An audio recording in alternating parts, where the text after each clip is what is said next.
नमस्कार दोस्तों, मैं आपका स्वागत करता हूं आपके अपने YouTube channel astro journey a divine voice पर। दर्शकों, इससे पहले कि आज हम अपनी चर्चा को आगे बढ़ाएं, मैं आपसे एक इम्पॉर्टेंट अनाउंसमेंट करने जा रहा हूं कि जो लोग भृगुनंदी नाड़ी को सीखना चाहते हैं और वो बिल्कुल स्क्रैच से स्टार्ट कर रहे हैं, तो बेसिक कोर्सेज करने के लिए, भृगुनंदी की बेसिक कोर्स करने के लिए आपको कहीं भी अपना मूल्यवान टाइम जो है वो खराब करने की और मूल्यवान पैसा किसी को देने की कोई जरूरत नहीं। मैं भृगुनंदी नाड़ी का जो बेसिक कोर्स है, फ्री ऑफ कॉस्ट, बिल्कुल सीरियल ऑर्डर में सिलसिलेवार तरीके से वीडियोस डालूंगा। आप हमें सिर्फ फॉलो करें, लाइक करें, शेयर करें, सब्सक्राइब करें। आपका कोई डाउट है आप कमेंट कर सकते हैं। मेरी कोशिश रहती है कि मैं सभी कमेंट्स को रिप्लाई करूं। ठीक है। और आप देख रहे होंगे कि भृगुनंदी नाड़ी की श्रृंखला को अगर आप फॉलो कर रहे हैं या आप नए हमारे चैनल के साथ जुड़े हैं, तो आप प्लेलिस्ट में जा सकते हैं। उसमें भृगुनंदी नाड़ी और भृगुनंदी नाड़ी इन इंग्लिश करके दो प्लेलिस्ट हैं। तो जो भी हम वीडियोस हैं वो हिंदी में भी डाल रहे हैं और इंग्लिश में भी डाल रहे हैं। जिस लैंग्वेज में आप कंफर्टेबल हैं, आप उस प्लेलिस्ट को फॉलो कर सकते हैं। और बेसिक जो कोर्स है, भृगुनंदी नाड़ी का बेसिक कोर्स है, उसके लिए आप फ्री ऑफ कॉस्ट उसको सीख सकते हैं हमारे चैनल के साथ जुड़कर। ठीक है। अगर आपको हमारे एफर्ट्स अच्छे लग रहे हैं तो इस चैनल को लाइक, शेयर एंड सब्सक्राइब करना बिल्कुल ना भूलें। बेल आइकन जरूर दबाएं सो दैट कि हमारे जो लेटेस्ट वीडियोस हैं उनकी नोटिफिकेशंस आप तक पहुंचती रहे। ठीक है। आज हम अपनी चर्चा में डिस्कस करेंगे कि जब शुक्र का गोचर होता है आपके नेटल चार्ट के डिफरेंट प्लेनेट के ऊपर से, शुक्र का जब गोचर होता है तो क्या रिजल्ट्स, क्या इवेंट्स जो हैं लाइफ में देखने को मिलते हैं।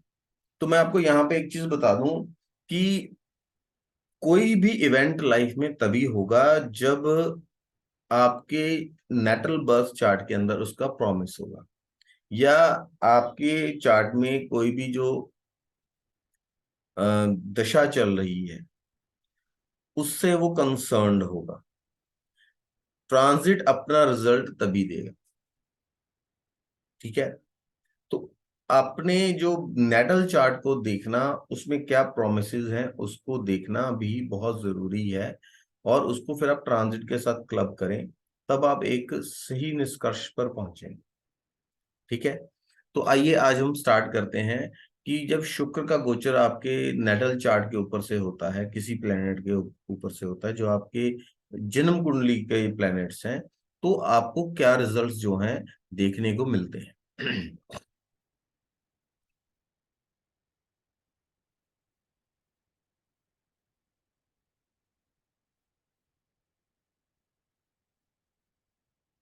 दोस्तों, जैसा कि आप सभी जानते हैं कि भृगुनंदी नाड़ी के ऊपर जो त्रिकोण में ग्रह होते हैं उनका विशेष प्रभाव गिना गया है।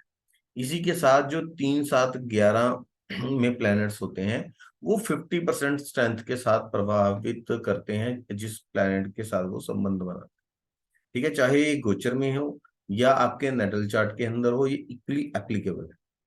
और अगर आपके चार्ट के अंदर ट्वेल्थ में कोई प्लेनेट बैठा है, आपका कोई नेटल प्लेनेट है, उससे 12वें घर में कोई प्लेनेट बैठा है, तो 25%, एक चौथाई ताकत के साथ उसको इन्फ्लुएंस करेगा या उससे संबंध बनाएगा।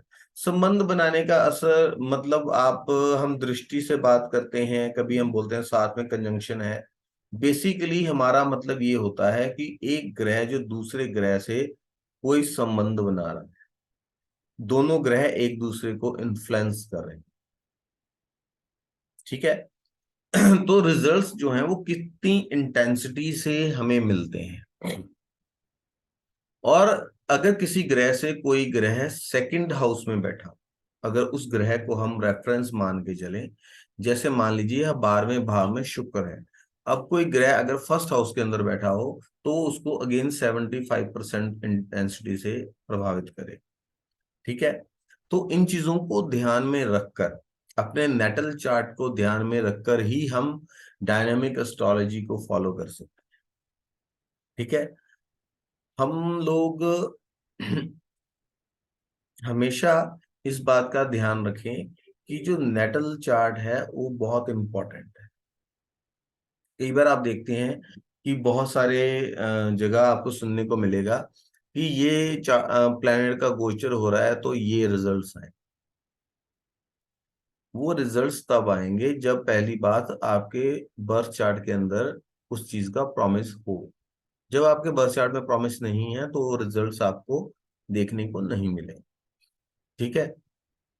दूसरी बात यह है कि दशा में भी वो चीजें जो है एक्टिवेट होनी चाहिए। ये सब चीजों को जब कंबाइन करते हैं हम, तभी हम किसी निष्कर्ष पर पहुंचते हैं। तो आइए आज हम डिस्कस करते हैं कि शुक्र जब गोचर करेगा आपके बर्थ चार्ट के नेटल प्लैनेट्स। देखिए, सूर्य के ऊपर से जब शुक्र का गोचर होता है, सूर्य अगर आपके जो कुंडली में सूर्य है, उससे आपका शुक्र 12वें घर में हो, दूसरे घर में हो, आप कर्सर को फॉलो कीजिए। ठीक है। 5वें घर में हो, 9वें घर में हो, 11वें घर में हो, 11वें घर में हो, 7वें घर में हो, 12वें घर में हो, या तीसरे घर में, तब वो उसको एक्टिवेट करे। ठीक है। और ये इंडिकेट क्या करता है? सूर्य देखिए, अब आप देखिए कि कारक तत्वों को जब हम ब्लेंड करते हैं तो रिजल्ट्स कैसे आते हैं। ठीक है। अब सिंपल सी बात है कि वीनस जो है, शुक्र जो है फाइनेंस का कारक, और सूर्य जो है वो पिता का कारक है। ठीक है। अब आप देखिए कि रिजल्ट दिया हुआ है financial gains to the father. अब क्योंकि शुक्र जो है वो फाइनेंस के कारक हैं और एक नैसर्गिक तौर पर शुभ ग्रह है, तो रिजल्ट क्या आ रहा है कि फादर को फाइनेंशियल गेन्स हो रहे हैं। अब देखिए, शुक्र जो है वो लग्जरी के कारक है। ठीक है। अब सूर्य जो है पिता पिता के कारक है। हो सकता है कि आपके पिता कोई व्हीकल ले, कोई लग्जरियस आइटम्स लें अपनी जिंदगी में, और आपके घर में लग्जरी एड ऑन हो जाए। सुंदर घर ले लें, मल्टी स्टोरेड घर ले लें, फ्लैट ले लें, ऐसी चीजें हो सकती हैं। ठीक है। तो हमें ये नहीं है कि अपने माइंड को हमें कन्फाइन नहीं करना है कि ये यहाँ पर ये बोला है बस इतनी ही बात है। अब इतने सारे कारक तत्व होते हैं, और उसको आप सबको अगर कंबाइन कर कर अगर बताने लग जाएंगे तो बहुत ही लंबा लेक्चर हो जाएगा। ठीक है। ये यहाँ पर आप ये चीज को जो है देख रहे हैं कि हम प्लेनेट के सिग्निफिकेशंस को कैसे ब्लेंड हो रहा है, कैसे जो रिजल्ट्स हैं वो लिखे गए हैं। ठीक है। अभी आगे अगर हम देखें कि शुक्र का गोचर जब आपके जन्म के चंद्रमा के ऊपर से होता है। ठीक है। तो क्योंकि फाइनेंस का कारक शुक्र है, करेंसी का कारक शुक्र है, और ट्रांजैक्शन का कारक कौन है? चंद्रमा। ठीक है। तो क्या होता है कि ऑल ऑफ अ सडन जो है खर्चे आ जाना, आपके एक्सपेंसेस बढ़ जाना, पैसे का कोई लॉस हो जाना। अब चंद्र और शुक्र दोनों नैसर्गिक तौर पर शुभ ग्रह हैं। चंद्रमा जब शुक्ल पक्ष का है तो शुभ है, जब कृष्ण पक्ष का है तो पापी है। इस चीज को आप ध्यान रखें। और आप देखें कि जो वाइफ है वो शुक्र से सिग्निफाई होती है। ठीक है। अब चंद्रमा और शुक्र जो है आपस में शत्रुता रखते हैं। ठीक है। तो और आप काल पुरुष की कुंडली में अगर देखें, मंगल के बाद शुक्र ही ऐसा दूसरा ग्रह है जिसके पास एक और अपने से 8 जो खाना है, जो भाव है, उसकी आधिपत्य है, लॉर्डशिप है। और 7th हाउस जो है वो शुक्र का है, तुला राशि। और जो दूसरा भाव है, दूसरा घर है, साइन है टॉरस, वो भी शुक्र का है, जो कि 7 से 8 पड़ता है। और शुक्र रिप्रेजेंट फीमेल जीव, फीमेल्स को, स्त्री जीव कारक जो है वो शुक्र है। ठीक है, तो यहां पर आप देखिए, क्योंकि एर्थ जो है, अपने से एर्थ भी शुक्र जो है, शुक्र जो है वो इंडिकेट करता है। तो जब चंद्र और शुक्र मिलते हैं तो वाइफ की हेल्थ खराब होती है। ठीक है, उनको अपनी हेल्थ में इश्यूज आते हैं, स्पेशली जब गायनिक इश्यूज होते हैं। तब आप इस कॉम्बिनेशन को चार्ट में भी पाएंगे और गोचर में भी कहीं ना कहीं ये कॉम्बिनेशन अपना रोल प्ले करता आपको नजर आएगा। और शुक्र बड़ी बेटी भी है। ठीक है, तो बड़ी बेटी को भी हेल्थ इश्यूज ऐसे हो सकते हैं। मेंटल अनरेस्ट, आपकी जो पत्नी है वो मतलब मेंटली अशांत रही, उनका मन जो है किसी न किसी चिंता की वजह से ग्रस्त हो। ठीक है, और घर की जो फीमेल्स हैं उनमें कोई डिस्प्यूट हो जाए ड्यू टू फाइनेंसेस को लेकर, ऐसी जो चीजें हैं वो आपको देखने को मिलेंगी। या शुक्र पत्नी है, चंद्रमा ट्रैवल है, हो सकता है आपकी पत्नी ट्रैवल करे। ठीक है, चंद्रमा जो है मदर है, वीनस पत्नी है। हो सकता है कि जो डिस्प्यूट्स हो रहे हैं उसमें आपकी जो मदर इन लॉ है उनका भी इन्वॉल्वमेंट हो जाए, या आपकी पत्नी जो है आपकी मदर इन लॉ से मिलने जाए, या आपकी मदर इन लॉ जो हैं वो आपसे मतलब उनके पास मिलने आए।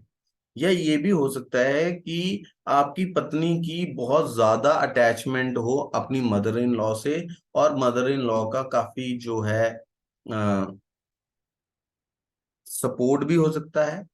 और अगर मैलेफिक इन्फ्लुएंस में है तो नेगेटिव तौर पर इन्फ्लुएंस भी हो सकता है आपके घर के अंदर। इन चीजों को भी आप इस तरीके से देख सकते हैं। अब मंगल, मंगल के ऊपर से जब शुक्र जाता है तो मंगल भाई का कारक है, मंगल हस्बैंड का कारक है। ठीक है, शुक्र जो है फाइनेंसिस का कारक है, पत्नी का कारक भी है। तो आपके भाई को फायदा हो सकता है, फाइनेंसिस में गेन हो सकता है। ठीक है, आपके भाई को, या अगर स्त्री जातक है तो उसके हस्बैंड को, ठीक है, रेजिडेंस वो कोई खरीद सकते हैं। और जो एक स्त्री जातक है उसके लाइफ में कोई मैस्कुलिन एनर्जी भी आ सकती है, कोई मेल से कांटेक्ट भी हो सकता है। अगर आप ऑलरेडी मैरिड हैं, ठीक है,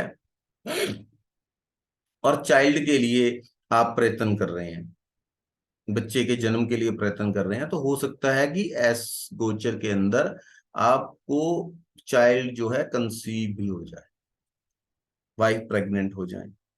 जो फीमेल हैं या मेल हैं, दोनों के लिए ही, तो उनकी लाइफ में वाइफ या वाइफ मतलब फीमेल की लाइफ में हस्बैंड की एंट्री हो सकती है, मैरिज हो सकती है। जो ऑलरेडी शादीशुदा हैं तो उन्हें ऐसा भी लग सकता है कि उनके हस्बैंड जो हैं उनके साथ प्रेजेंट सिचुएशन में बहुत ज्यादा कॉपरेट कर रहे हैं, उनको बहुत ज्यादा प्रेम और स्नेह अपने हस्बैंड से मिल रहा है, सपोर्ट अपने हस्बैंड से मिल रही है। आपके हस्बैंड को फाइनेंशियल गेन्स भी ये दिखाता है। और अगर आप मेल नेटिव हैं तो कहीं ना कहीं आपके एक्सपेंडिचर्स को भी शो करता है। ये भी शो करता है कि आपके जो फाइनेंसेस हैं उनमें कहीं ना कहीं कोई रुकावट आए, कोई पेमेंट स्टक हो जाना, किसी को पैसा दिया है वो टाइम पे आपको वापस ना कर पाए, ऐसी सिचुएशंस भी आपको देखने को मिल सकती हैं। अब देखिए यहाँ पर मैं अलग अलग प्लेसमेंट दिखा रहा हूँ, I am showing different placement of the, sorry,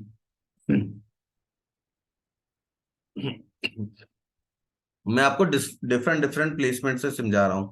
यहाँ जो शुक्र है वो 12वें घर में है, मंगल वहां से तीसरे है। सूर्य वहां से दूसरे है, चंद्र जो है 7वें भाव में है। ठीक है, तो ये मैं अलग अलग भावों में प्लेस करके प्लैनेट्स को समझा रहा हूं, सो दैट कि आपको प्लेसमेंट वाला जो कॉन्सेप्ट है वो भी बहुत अच्छी तरह से क्लियर हो जाए। ठीक है, अब अगर आप यहाँ पे देखें कि जो बुध है वो शुक्र से 11वें है। ठीक है, जब बुध के ऊपर से शुक्र जाता है तो लैंड प्रॉपर्टी में गेन होना, पैसे का आपको गेन होना। ठीक है, अगर आप कोई घर बनाने के लिए लोन वगैरह, व्हीकल के लिए लोन लेना चाहते हैं, तो वो लोन आपका पास हो जाना अगर कहीं स्टक हुआ हुआ है। ठीक है, मतलब आपके लाइफ में ओवरऑल प्रॉस्पेरिटी जनरेट हो जाती है। बुद्ध लर्निंग भी है। ठीक है, तो हो सकता है आपकी वाइफ जो है कुछ लर्निंग स्टार्ट कर दें। ठीक है, बुद्ध कम्युनिकेशन भी है, तो इस समय में जो आपकी वाइफ है बहुत ज्यादा कम्युनिकेट हो और बहुत अच्छा कम्युनिकेट करें। ठीक है, बुद्ध जो है चालाकी भी है, क्लेवरनेस भी है, तो आप ऑल ऑफ अ सडन ये कहेंगे आपकी जो वाइफ है वो बहुत स्मार्टली काम कर रही है। ठीक है, she is managing all the things very well. ठीक, ये सब चीजें हो सकती हैं।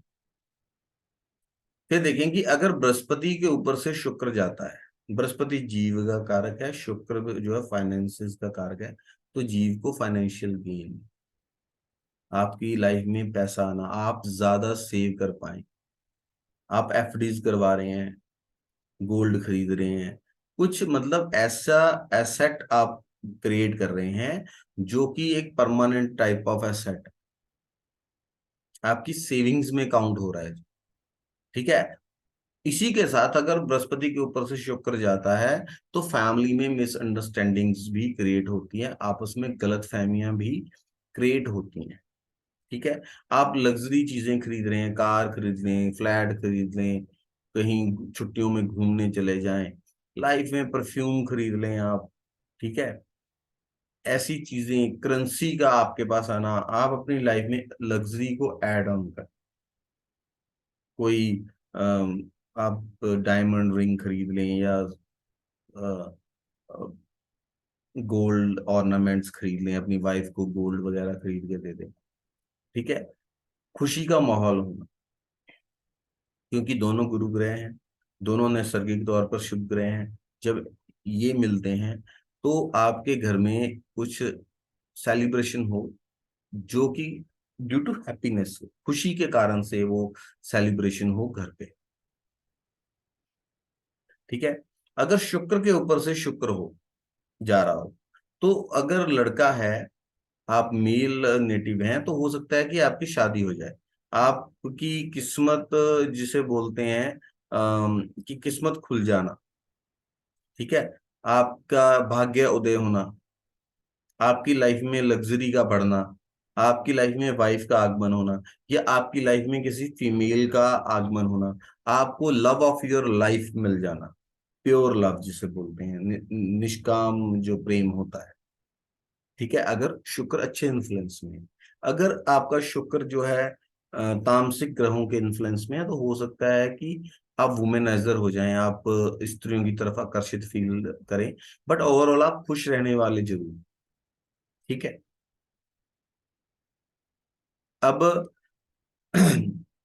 अगर शनि का गोचर जो है, शनि आपके नेटल शनि के ऊपर से शुक्र का गोचर होता है, तो आपके घर में कोई सेलिब्रेशन होना, आपको फाइनेंशियल गेन होना, आपको कहीं जॉब लग जाना, और आपको जो है लाइफ की फर्स्ट जॉब तब मिलती है जब आपके नेटल शनि के ऊपर से शुक्र का गोचर हो रहा हो। ये भी एक टेक्निक मैं आपको यहाँ पे बताने जा रहा हूँ। ठीक है,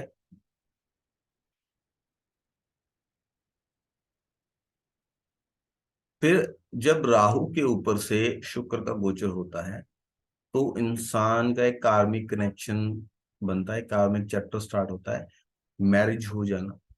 ठीक है। और अगर ऑलरेडी मैरिड हैं तो आपकी वाइफ के लिए थोड़े टफ टाइम की जो है वो शुरुआत बताता है। अगर वीनस और शुक्र का कॉम्बिनेशन है तो हो सकता है कि आप अदर कास्ट में, अदर रिलीजन में भी मैरिज कर लें। अगर वीनस और राहु का शुक्र है तो ये आपकी वाइफ की जो आंखें हैं वो बहुत खूबसूरत बनाता है। क्रिस्मेटिक पर्सनालिटी हो सकती है वाइफ, और वो क्रिस्मेटिक स्पीच की मालिक भी हो सकती है, मतलब जब बोलें तो लोग उनको सुनते ही रह जाएं, ऐसा भी हो सकता है। ठीक है।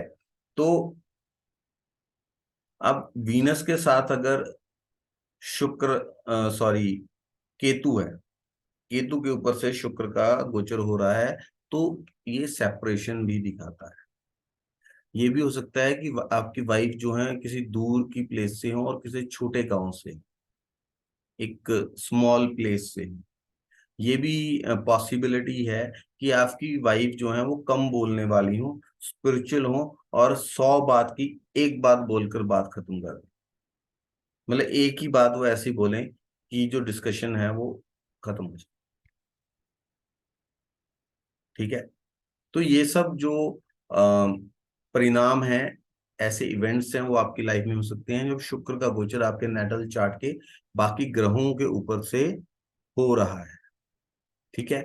तो आज की इस चर्चा को मैं यहीं विराम दूंगा। नेक्स्ट एपिसोड में हम जल्दी ही आपसे मिलेंगे।